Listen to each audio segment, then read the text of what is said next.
अस्सलाम वालेकुम बच्चों, उम्मीद है आप सब खैरियत से होंगे। आज का हमारा आर्टिकल है back motor effect in generators. Generators को तो सब जानते हैं कि जनरेटर के अंदर बैक मोटर कहां से आ गई, इसको अभी हम डिस्कस करेंगे। पहले मैं आपको एक दफ़ा जनरेटर फिर से दिखा दूं। ये मेरे हाथ में एक जनरेटर है। इसकी खास बात क्या है, जब मैं इसको मैकेनिकल एनर्जी दूंगा, यानी अपने हाथ से घुमाऊंगा, रोटेट करूंगा, इस पर टॉर्क एक्ट करेगा, तो ये मेरी दी हुई मैकेनिकल एनर्जी को इलेक्ट्रिकल एनर्जी यानी करंट बनाने में इस्तेमाल करेगा। तो देख रहे हैं यहां पर आप लोग, मेरी जो मैकेनिकल एनर्जी है, जो हाथ से मूवमेंट है, उससे क्या बन रही है, इलेक्ट्रिकल एनर्जी यानी करंट बन रहा है।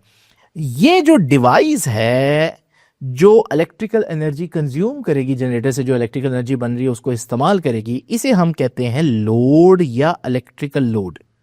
और जनरेटर के लिए लोड जो है वो बल्ब हो सकता है, फैन हो सकता है, हर वो चीज जिसने इलेक्ट्रिसिटी लेनी है जनरेटर से, उसे हम लोड कहते हैं। तो लोड तो आपको पता चल गया।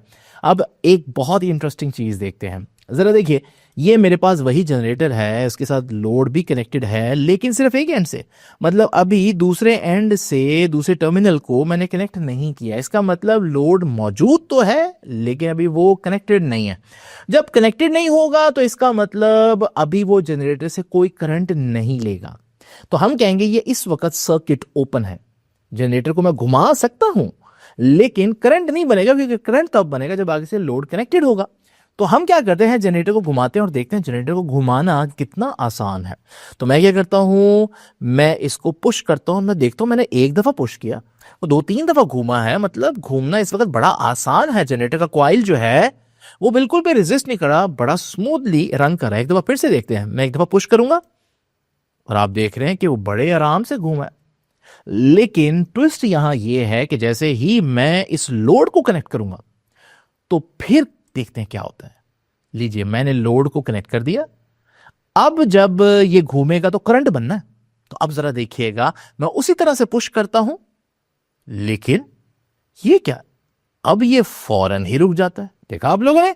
फिर से देखिए, जब हमारे पास बल्ब कनेक्टेड नहीं था तो आपने देखा था पुश जो है वो कितना ज्यादा घुमा रहा था उसको, लेकिन जैसे ही बल्ब कनेक्ट हो गया तो अब उसी पुश को लगता है कुछ चीज रेजिस्ट कर रही है। जो मेरी रोटेशनल मोशन मैं प्रोड्यूस करना चाह रहा हूं जनरेटर में, उसको कोई चीज रेजिस्ट कर रही है। ये जो आप जनरेटर को घुमाएं तो जनरेटर को घूमने से जो अपोजिशन मिलती है, अभी क्यों मिलती है वो बाद में देखेंगे, ये मिल तो रही है, नजर तो आ रहा है। इसी को कहते हैं back motor effect in generator.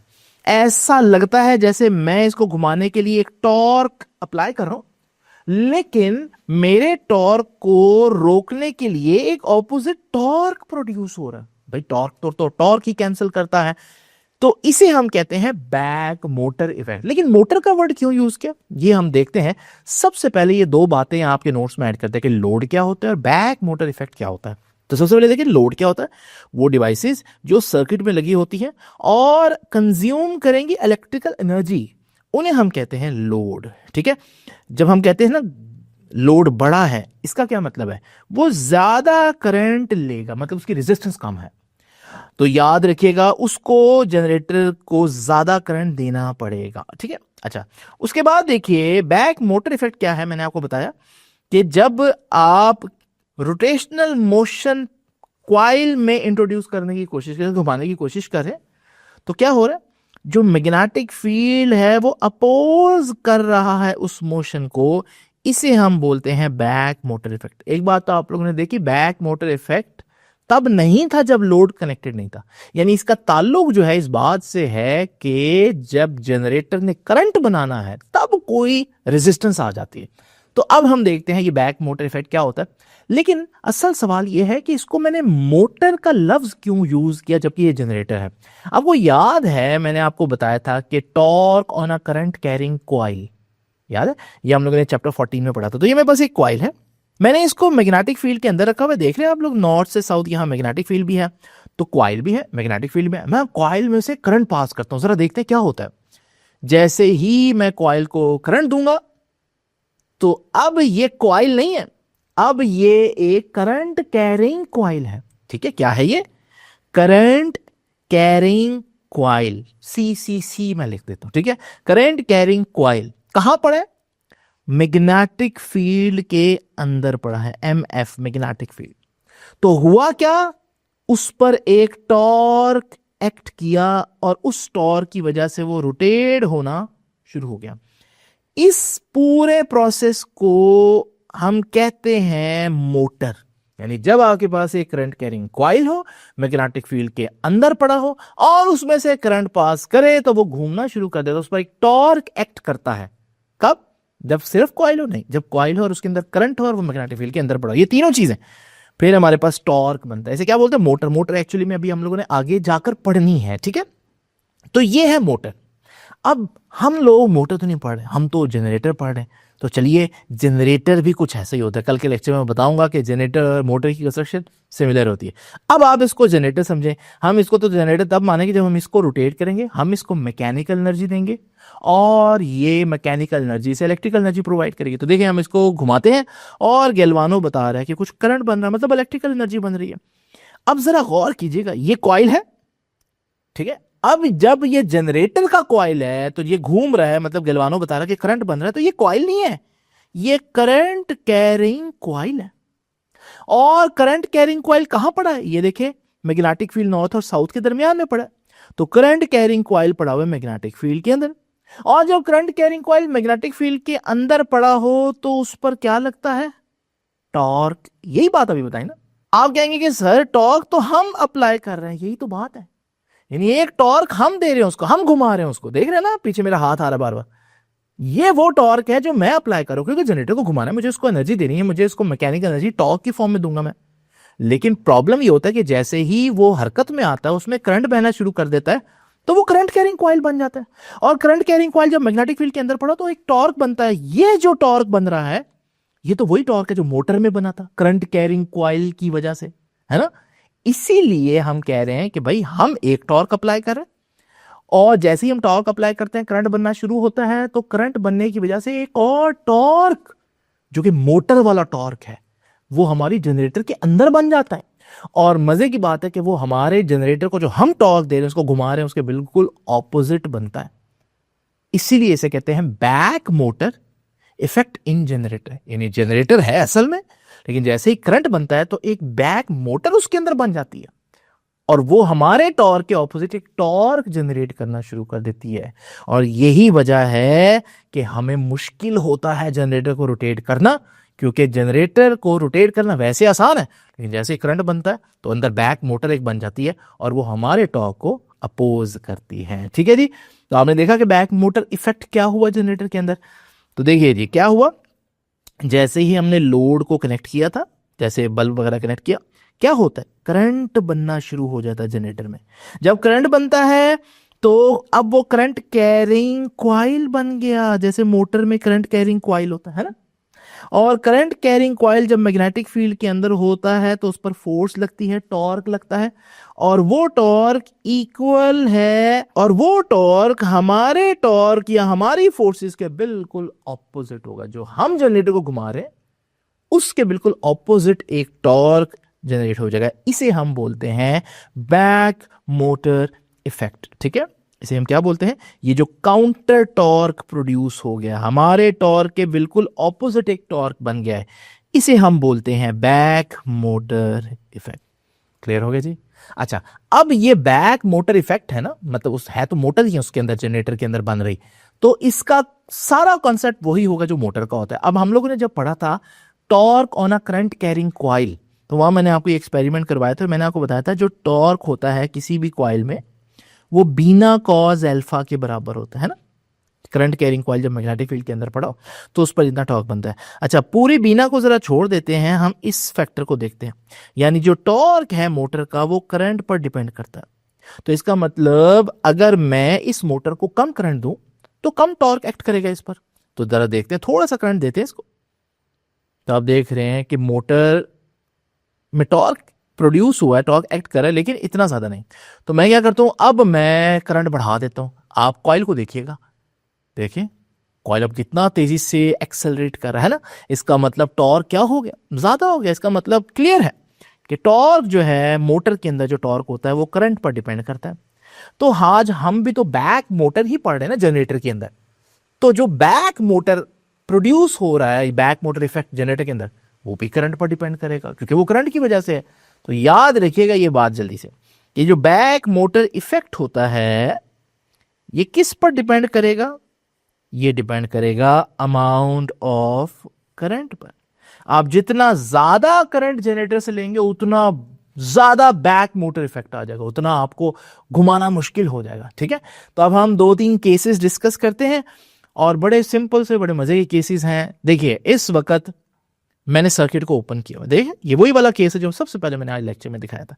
Bulb connected नहीं है, जब बल्ब ही नहीं कनेक्टेड तो करंट तो बन ही नहीं सकता है ना।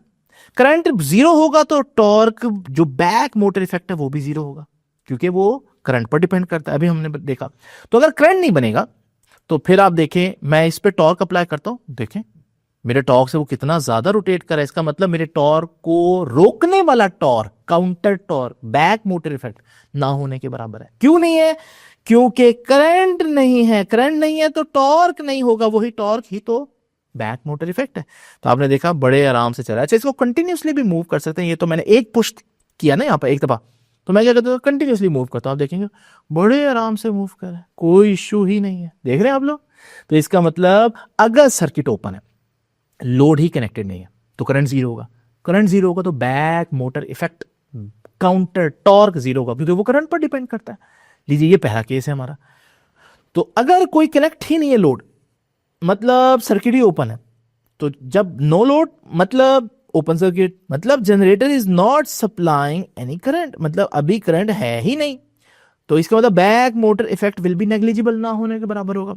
और बहुत स्मॉल फोर्स आपको चाहिए कॉइल को रोटेट करने के लिए। देखो मैंने एक दफा पुश किया, खुद ही घूमता रहा है ना। लेकिन अब जैसे ही सर्किट क्लोज करेंगे तो क्या होगा? तो अभी सर्किट ओपन है, कोई करंट नहीं है, मैं पुश करूंगा, कोई बैक टॉर्क नहीं है मेरे टॉर्क के अलावा, ना होने के बराबर। अब जरा देखिए, जैसे ही मैंने कनेक्ट किया अब करंट प्रोड्यूस होगा। करंट जैसे ही प्रोड्यूस होगा बैक मोटर इफेक्ट वापस आ गया, है ना। तो आपने देखा बैक मोटर इफेक्ट आने के बाद उसको रोटेट करना मेरे लिए मुश्किल है। क्यों? क्योंकि अब back torque, counter torque exist करता है। बिल्कुल इसी तरह कंटिन्यूसली भी हम देख सकते हैं। यहां पर मैं इसको कंटिन्यूसली मूव कर रहा हूं, कोई इश्यू नहीं है मुझे। जैसे ही लोड कनेक्ट होगा वो देखिए अब मेरी उंगली को जोर लगाना पड़ा, है ना, बैक मोटर आ गया। अब क्योंकि करंट बन गया, करंट आने से बैक मोटर इफेक्ट आ गया है, तो वो मेरे टॉर्क को काउंटर करेगा, अपोज करेगा। ये हो गया दूसरा केस कि जब लोड कनेक्टेड है मतलब सर्किट क्लोज है, और जब लोड कनेक्टेड होगा तो अब करंट जो है वो कॉइल में से फ्लो करेगा। अब बैक मोटर इफेक्ट होगा, और जब बैक मोटर इफेक्ट होगा तो फिर हमारे पास काउंटर टॉर्क प्रोड्यूस होगा। और याद रखिएगा जितना ज्यादा करंट होगा उतना ज्यादा टॉर्क प्रोड्यूस होगा। क्यों? क्योंकि टॉर्क अमाउंट ऑफ करंट पर डिपेंड करता है बिना कॉज अल्फा के फार्मूला से। ठीक है, तो ये क्यों हो रहा है? अगर आप गौर करें तो ये बिल्कुल सही हो रहा है। कायनात में ऐसे ही होता है। किस लॉ की वजह से? Law of conservation of energy की वजह से।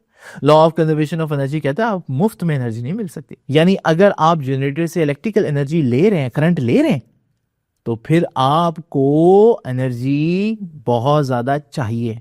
तो आपको एनर्जी चाहिए तो आपको एनर्जी देनी पड़ेगी जनरेटर को। देखा आप लोगों ने?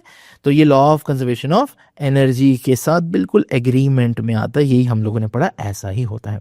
अच्छा, हमने 2 केसेस पढ़ लिए। अगर करंट नहीं है बैक मोटर इफेक्ट नेग्लिजिबल होगा, अगर करंट है बैक मोटर इफेक्ट होगा। अगर करंट जितना ज्यादा होगा बैक मोटर इफेक्ट उतना ज्यादा होगा।